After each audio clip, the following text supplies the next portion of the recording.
want to take this opportunity to thank you all for your efforts in behalf of the chapel at Encinitas. It's coming along nicely. Of course, I don't want to leave anyone out that wants to give. You still can use it, but when it is finished, I want you to come down and enjoy it with us. It's coming along nicely. As I said, we needed a little something for the carpet, and I'm sure we're going to get that carpet. But don't hesitate. If you feel like giving some more, it's all right. We're going to get the carpet, and you're going to come down and enjoy it. But I don't want to keep anyone out. Give them the opportunity. And, of course, the Friday night meeting here at India House at 8:30, I was going to say, when I made the announcement last week, one of the gentlemen came up and he put his arms around me. He says, that's fine, so I want you to know how much the gentlemen think of some of you ladies, their wives and so forth. So when you come, you must remember that the men have great spirit. We as men have the power of will, and they exercise that will in those meetings, so don't come dragging in. Come in strong, then you'll be like we are, perhaps more so. So I was very happy that we can do this, and I know that if you come with that spirit of the Master's love in you, I know that His presence as the great omniscience of God is there, and you all will be helped. Now let us do our part for this work of self-realization. Subject this morning, do we have free will? Do we have free will? Yes and no. We have perhaps free will in the concrete, but in the abstract, no. So in some conditions we think we have free will, and really we have no free will. I remember an incident comes to my mind about a gentleman I used to visit in my younger days, and we used to discuss metaphysical things. I had met the Master, and I was quite enthused, having these eternal truths presented to me, and so I started on this gentleman, and I told him, I said, you are not what you think you are at all. You think you are this body and so forth, and you think you have free will, and you haven't any free will at all. And I was talking along that line of thought, and suddenly he says, say, he says, if I'm not myself, who in thunder am I? So he was a little more emphatic, but that's, you had the idea. It was real serious. Well, I said, that's right, because we really do not know who or what we are. And so this subject of do we have free will is very important. Now, as we play our part in the drama of life, we do have free will. For instance, God gives us the free will and the free choice to accept Him or accept His gifts, does He not? Yes, we have free choice in that. But when God withdraws His great creation back into Himself, we don't have any free will. We have to go back in, whether we like it or not, unless we have exercised our true free will while in the drama of life and lifted our consciousness out of the delusion, the Maya. Then we don't have to go back. We're already with Him. So remember those 2 points. As we discuss this subject, do we have free will? In the concrete, yes. In the immediate, yes. If I want to go out this church, I can go out that door. Or I can go around and talk to you all and go out this way and finally go out the door. I have free will in the concrete. But it is thoroughly established that I'm going out the door. Just like we're going back to God. Consciously, if we can, if we're wise, we're going back anyway. Because we came out of God. Just like your own dream. You create your own dream out of your own consciousness, do you not? And when you break the dream, where are you? Back in your own consciousness. While in the dream you have free will to play a part, or if you don't like the part, replace it by another part. You have a little free will there. But when the dream is resolved, you're back with your own consciousness. So it is with God. When this drama of life is dissolved in His great omniscient consciousness, we all have to go back there because we are a part of Him. So there's certainly no free will in that aspect of it. But the free will given to us is that we accept Him or reject Him. In accepting Him, then we are lifted up out of the delusion of dream consciousness into the unity of God's presence. So that is the point to remember. We cannot say, yes, we have free will, but we can say yes and no. In one aspect, a sort of free will, as I'll try to point out. In the other aspect, God is the sole doer. He is in each and every one of you. Your ego has very little free will.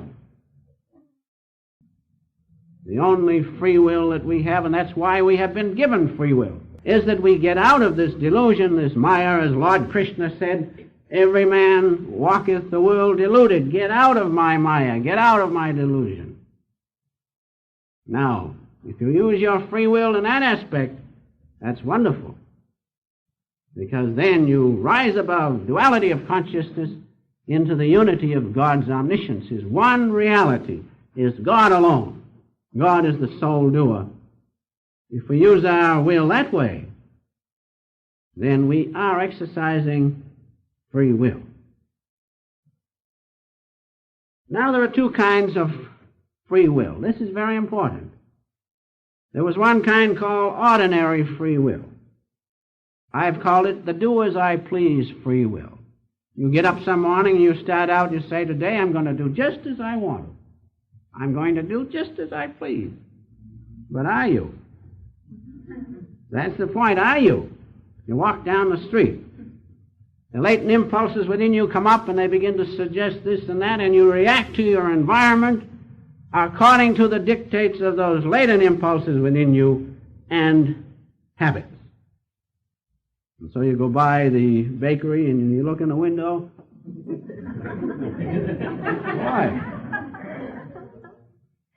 I'm going to do just as I want today. I'm going to have that big chocolate pie. And last night you had a bigger one. And you don't need that chocolate pie at all. But the impulse says, oh my. Isn't that wonderful? Habit says, you always eat those, eat it. All right, are you exercising free will? No. You're being guided by the environment, the latent impulses within you, and habit. That isn't free will. That's what is called automatic will, you see? Now, if you'd seen that cake and you'd walked right by, used the wisdom within you, soul guidance, you'd have said, well, I had that last night. That isn't right. So that's real free will, as I'll point out. But ordinary free will is automatic will. Now, the next time you go by that bakery window, remember this. Of course, don't all do it, because the man won't have any business. And we're not here to do that. We're here to help one another. So what can I say? I can just point out the facts. That if you do that, you're exercising ordinary, automatic free will. You see what I mean? Your action is automatic. And most everybody acts that way. Most all people act according to the dictates of their environment. That is, they react to the environment from the latent impulses within. And those impulses are set up from following sensation, thoughts, and memory thoughts. And so your action in ordinary free will is an automatic action dictated not by you at all, not by you at all, but by environment, latent impulses, and tendencies, and habits. And these have all been done before. So that is not free will. True free will, that's automatic or ordinary free will.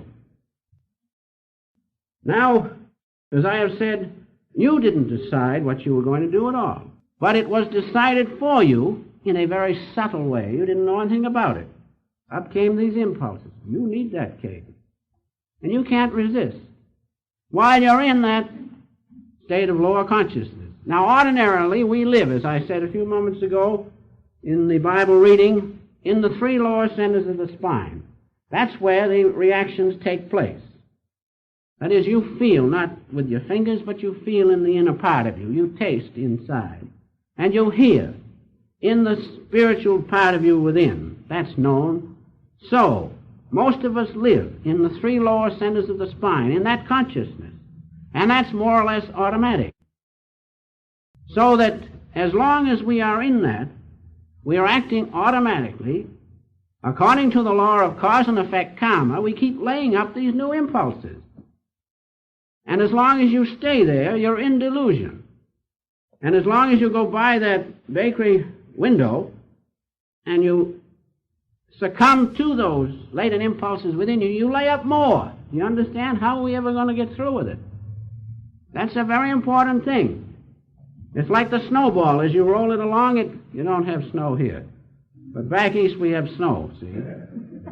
I shouldn't have brought that up. This is California.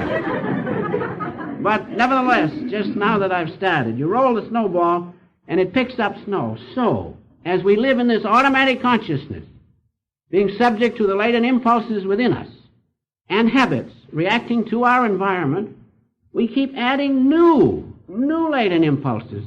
So it's very difficult to get out of the delusion of duality of consciousness. That's why it says in the Gita, of 1,000 who hears, one follows. And of 1,000 of those that follow, one gets it. One gets freedom. Because of this automatic action of laying up new impulses, new habits, by following desire. So you must be careful. And remember that if you want to exercise true free will, it must not be an automatic action.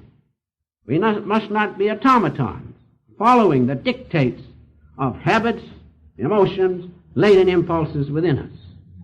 So that brings us to the next subject, is true free will. True free will. Now, if you lift your consciousness, as we try to do in these meetings, from the three lower centers of the spine, which are concerned with ordinary worldly activity, there's nothing mystical about it. If you lift your consciousness from activity there into the higher centers of the spine, then, instead of you being subject to the latent impulses within you and habits reacting on your environment, then you bring in a different consciousness altogether. You act from the higher consciousness or soul consciousness.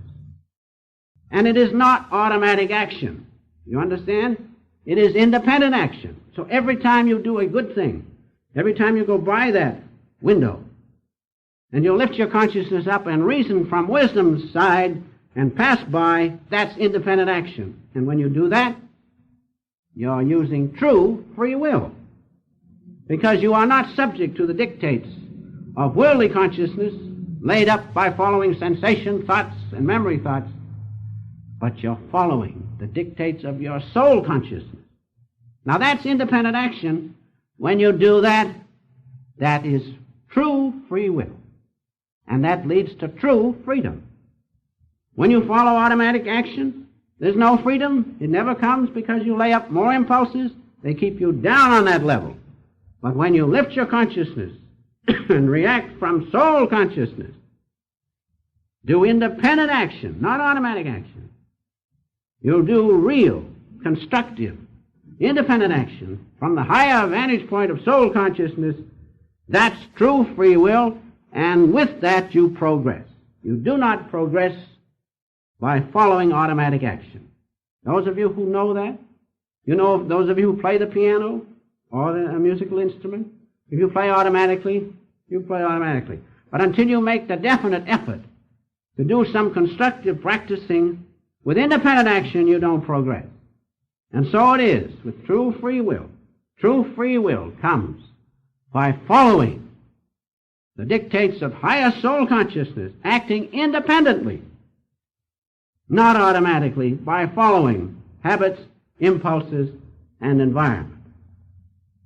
So just to briefly go over ordinary free will and true free will, remember, that ordinary free will is automatic in action and is the result not of independent action, but the suggestions, the impulses given from your subconsciousness to your waking state of consciousness from latent impulses, habit, and those tendencies which you have laid up, some of them long, long ago. That is not true free will. While that's ordinary automatic free will. While true free will is independent action, not influenced by these latent impulses, habits, moods, emotions, and so forth, but influenced by the wisdom of the soul. Now that's the important thing to remember. And every time you meditate, especially when you come home tired, you say, well, I've had a hard day, I guess the Lord will excuse me tonight. No, but if you sit up in spite of your tiredness, that's real independent action and you progress. That's real, true free will, and by doing that, you not only exercise true free will, you gain true freedom. By following your impulses, environment, and habits, you do not gain freedom. Don't you see? You think, I'm going to buy that cake today because I want to buy it. That isn't free will. The impulses within you, if you want to buy that cake to give to some sick person, that's another thing. But when you follow the impulses within you and say, I'm going to do just as I please today, but you're not. You're going to follow those little impulses that are coming up and suggesting to you, you ought to have that cake. You've worked hard. Why shouldn't you have that cake as well as the next door neighbor? Those are impulses feeding us. That's automatic action. That is not true free will. So there you have, in a few moments, the difference between ordinary free will and true free will. One is automatic, one is independent action. Now comes the question, I notice on my notes, how to escape. How to escape being an automaton. Nobody likes to be who wants to be fooled? No one does, but we're fooled all the time until we wake up. Then we realize that we were fooled. So how to escape this being an automaton and being the slave to automatic action? There's one answer. One answer. Lord Krishna says, get out of my delusion. Get out of the dream consciousness which is filled with paradoxes and inequality. God contact is the answer. If you have God contact, what do you have? Then you have the wisdom of the soul, don't you see? In ordinary action, ordinary free will, you do not act from the wisdom of the soul, but from these tendencies which are laid up from action, from sensation and thought. But with God contact, and by that I mean working from the three upper centers of the spine, especially from the Christ center, which is the will center. You use that center to unite your will with God's will. But that isn't enough. You have to feel in your heart. You have to feel that love of God. That completes the circuit. Now, if you can do that, you'll act independently, because you'll be acting from God in you, or the soul consciousness within. Now comes the question, and the boys often ask me, well, what's going to happen if we don't have that God contact until we get that? That's right, that's a good question. Now, what do you think I told them? What do you think? Say, what did I tell them? What are you going to do up to the time we get that contact with God? That's right, follow the channel. Follow the channel God has sent, see? That's the important thing. Now, the channel is self-realization, because the Master came, a special dispensation to God, because it's very easy to get that soul contact to those who will give a little time and effort. So until you reach that point of acting from God's presence within you, God communion, God contact, you have to follow the instrument God has sent, do you not? Why? Because that instrument has that God contact. And that instrument's will, as the Master's will, is united with God's will. And if you follow His will, being united with God's will, then you will see the difference between automatic action and action from the higher point of soul consciousness. Now, that's a very important point. I might illustrate it this way. You have a nice car, see? You drive along and you say, good as anybody's. But then you ride in a fellow's Cadillac. I didn't realize this is a better car. So, when you follow the Master, you understand? Then you see the difference between your own ordinary free will and the free will which is wisdom-guided, because the Master is one with God. Is that important? Is that point understood now? When you follow the Master, you can see the difference between ordinary free will and true free will, because the Master, a true Master, is one with God's great wisdom. And what he does and suggests that you do, and the discipline he lays down, if you follow, you will lift your consciousness and will into that higher level of consciousness, and as he has freedom, so you will have true freedom. Now, you cannot judge, you cannot compare two conditions unless you pass through them, can you? No more than you can compare the two automobiles. Until you ride in the better one, then you say, well, this is a better car than I have. So, when you follow the Master with obedience and spiritual discipline, then you will see the difference. And what's the result? You attain the same freedom which the channel of God has sent to you. So that's a very important thing. That's why a guru, or the channel which he has left, is so important, because it is the channel through which God's omniscience manifests. A question comes to my mind which sometimes the boys have asked me. All right, you were here and the Master was here and you had personal contact. That's right. But he told me many times, when I am gone, you will find me nearer than when I was with you in body, and I have found that so. God's omniscience is the reality. A true Master simply is a channel through which that omniscience flows. And so the Master is that channel. And when you have removed the impediments as body, then that channel is more open for you. And so a true Master is one with God's omniscience. That's the thing which we must realize. Now, in answer to those who say, well, the Master's gone now, you can say this. There were many devotees of the Master, great devotees, and one comes to my mind too. St. Francis, who came centuries after Jesus, did he not? One of the greatest devotees of Jesus the Christ. Came years later, even a greater devotee perhaps than his own immediate disciples, was St. Francis. St. Teresa was another one who said, Christ stood beside me. Real, more real than as if I saw him with the senses, yes, as if I saw him with the inner spiritual eye. Now, there's no need to say, don't let anybody tell you, because the Master isn't here in person, that he cannot be contacted. He's nearer right now because the omniscience of God always was, always will be. And you can be one with that omniscience. That's what a Master is, a channel of God's omniscience.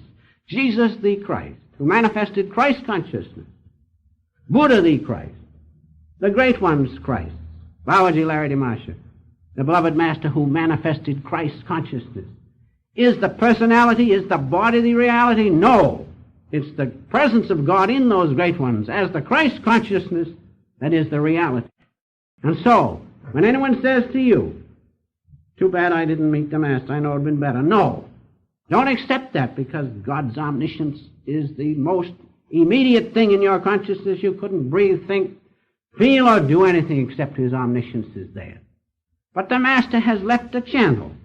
He has left the ways and the means, whereby those who follow the channel God has sent will receive, without question of a doubt, the Christ consciousness in a dynamic way. The Master said in one of his birthday parties, I remember when he was upstairs and over the loudspeaker, he said, yes, when I'm gone. First he said, I want you all to be real self-realizationists, stayed in self-realization. And when I'm gone, he said, if you do that, if you're 100% loyal to the channel God has sent, I will reach down from heaven and lift each one of you up, that you'll realize God's great love. You mean to say that you have to have met the Master personally? No. He told me many times. Of course, that personality attraction comes in the beginning. And I was very much attracted naturally because I met him first in Boston. He stayed at our house. And I was very close to the Master. I remember one thing, I had the great honor of sleeping with the Master, which is considered in India the highest honor. I didn't know. But I was willing for anything to get me out of the delusion, anything. And that's what he told me. But when he left Boston, he saw that I was disturbed. He said, never mind what happens to me. Imagine it. Never mind what happens to me. That light which you see is far greater than I am. That's God himself. Now don't you see that the reality is God's omniscience within you, manifesting as the Holy Ghost with the light, with the cosmic sound, greatest of all with the love in your heart. Now all you have to do is contact one or all of those aspects. There you have God.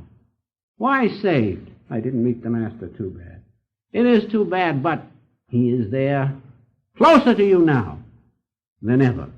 And in one of his letters I read to the boys last evening, he said, remember, he said, that I am nearer to you and that I am always with you and will help you more than you can ever realize. Why? Because he had that omniscience of God. Now that wasn't just for me, that was for each and every one of you who will follow and unite your consciousness with God's presence within. When you do that, when you attain contact, God contact, then you will exercise true free will. Because where's the wisdom come from?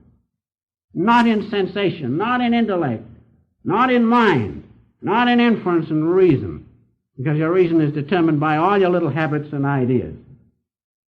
True wisdom comes from God's omniscience.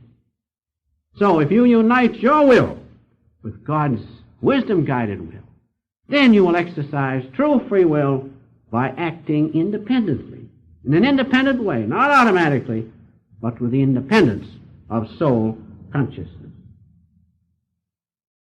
So going on just a little bit, to follow the Master and to bend your will to the channel God has sent requires greater character and will than to follow your own little automatic guided will. Isn't that so? When you bend your will, you feel, well, it might have been my will. No. To bend your will and follow with obedience the Master or the channel he has sent requires greater strength of will and character than to follow your own ordinary will. But by doing that, what is the result? The reward is, as I have said, you gain the true freedom which the Master has. Because his will is wisdom guided by God's, otherwise he is not a true Master. And what he does to you in the way of discipline or setting down rules and regulations which he has set down, those things are to discipline you that you may be able to act independently, exercise true free will as he has. So when you follow, that's why you gain the great reward of never again being bound by ordinary free will, being bound by automatic action, being bound by the free will of delusion. No, you are guided by following the wisdom-guided will of God. That's the reward. And when you follow that true free will, wisdom-guided will of God, what do you attain? True freedom. God's omniscience, the freedom of God's omniscience, what can be greater? Now you see the difference between ordinary free will and wisdom-guided will. To be ever free, and these are facts, to be ever free from the limitations of ordinary automatic will, being pushed here and there by these latent impulses which come up within you, guide your life, and you do the things as St. Paul said, those things come to me, I didn't want them to come, they come, I do them. Why? Because your will is not free will, it's automatic will, guided by these latent impulses. And so it is worth it. And those of you who are spiritually disciplining yourselves by following the rules of self-realization, do not stop. Be more adamant in your great determination to be obedient to God through the channel He has sent. God doesn't talk to us. He's silent. But He sends channels as the great ones in our beloved Master. Now, whomever is obedient to that channel and spiritually disciplines himself to the regulations and rules and suggestions set down by the Master, he is a wise person. He is a true yogi. As Sister Gyanamata said one time, people complain, well, I will follow the Master. Whatever he says for me to do, I will do, but I won't follow anybody else. Well, that's fine, isn't it? Imagine it. As she told them, she said, listen, if he is your guru, why don't you follow him? Why are you here? Unless you follow God through the channel He has sent to you. That's the attitude we should have. That's the loyalty we should have. If we have that, God will respond. But if we have mental reservations in everything we do, how are we ever going to find God who knows our very thoughts and emotions? And so spiritual obedience, spiritual discipline strengthens true free will within us. Free will guided by the wisdom of God. One story comes to my mind to show you the great reward of exercising true free will. When the Master first came to Boston, quite some years ago now, in 1922, a year after he was there, we went up the North Shore. Those of you who are familiar with Boston know that in April it's awful cold up there, damp. But we were going up to a cottage to have a few days, so we went up there. And I was out walking with the Master, and it's bitter cold. That Atlantic is terrible in the spring. I was out walking with the Master, and there's a big breakwater stuck out into the Atlantic Ocean near Plum Island, Massachusetts. He said, fine, nice place to meditate, Doctor. Let's go out. So I went out. It was low tide. We sat down on those rocks. Great big boulders. Well, for a while, all the latent impulses said, you'll die if you stay here. And I felt I was going to. Cold and hard. Master was sitting there. I says to myself, if he can do it, I will do it. I can do it if I die. So I died after a while to outward consciousness. I became numb, so I didn't feel those hard rocks. And by the grace of God, through the Master, then I was able to stay there with him. But as I have said, the impulses and the latent habits came and said, well, you better get out of here. You'll never exist after this. But the other thing came, if Master can do it, and he wants me to, I will if it kills me. That's what I did. And I stayed there. And after 5 hours, the waves began to break over. Master says, come on, let's get out of here fast. Yes, get out of here is right. But if by the grace of God, I was able to stay those 5 hours. Now, what did that do? What did that do? Ever since that time, I've been able to meditate any length of time. Why? Because I exercised true free will, and then my will was joined with the Master's will. Having once tasted the difference, having once overcome that obstacle of ordinary automatic free will in which the mind and consciousness says, get out before you die, I stayed there. And what was the reward? As I have said, no meditation bothers me now. Because I exercised true free will. And although everything said, don't do it, still within me the soul said, the Master's right, and I followed. And by that following, God's grace has made it possible so that meditation now is a great pleasure. So you see, you never lose by exercising independent action and following the true dictates of the soul within you. And finally, one or two little things come to my mind. As I have said, obedience is the greatest thing. And the question of not following the Master or not being able to appreciate him because you didn't meet him, forget it. Do you mean to say God is as small as that? That just because you didn't meet the Master, you're going to be deprived of his omniscience? No. God is a great God. His omniscience is everything. And He has set the channel, and you will find the Master closer to you now if you're honest with yourself and follow Him and His teachings and His obedience. 100% you will find Him there. Because God's omniscience is the greatest thing, and the Master's omniscience is found where? At the Christ Center. And there is His light. Not an imagination. I wouldn't tell you I can't do that. His light is always there. Now, there's no difference between that light, which the Master, by the grace of God, was able to make it possible that I see, but that's the same light that guided Abraham, David, the great prophets of old. The great ones see the same light. You see the same light. I see the same light. Why? Because that great light of God, that omniscience of God, is one. From that one great light, the Holy Ghost within you, the Christ consciousness within you, has come all things. Now, if God's omniscience is there, if the Master of the universe's omniscience is there, don't you think you'll have free will if you follow it? Don't you think you'll have right guidance if you tune in first with God? So that's the first thing to do. Tune in with God's great omniscience. And as all the prophets have followed these one or two important things, obedience and spiritual discipline, as they have followed it to freedom and oneness with God's omniscience, so must you, so must I. Jesus followed it. The great Elijah followed it. All the great masters followed it. The Master has followed it. He obeyed his Master, did he not? He obeyed him to the letter. Why? As they all say, this is the way of all righteousness. John took a secondary part when he came. Elijah took a secondary part when he came as John the Baptist. He said, he who comes after me is far greater than I am. I'm not fit to unlatch his shoes. And Jesus came, who in a previous life was perhaps secondary to Elijah according to normal standards. What did he say?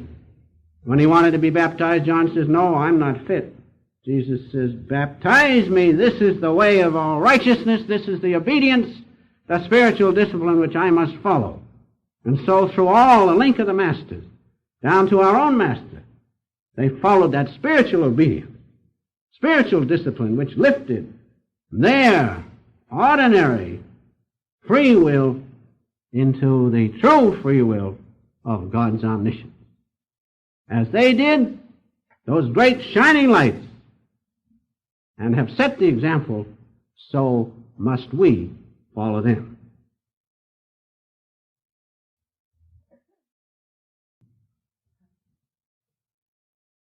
Let us meditate just a moment now.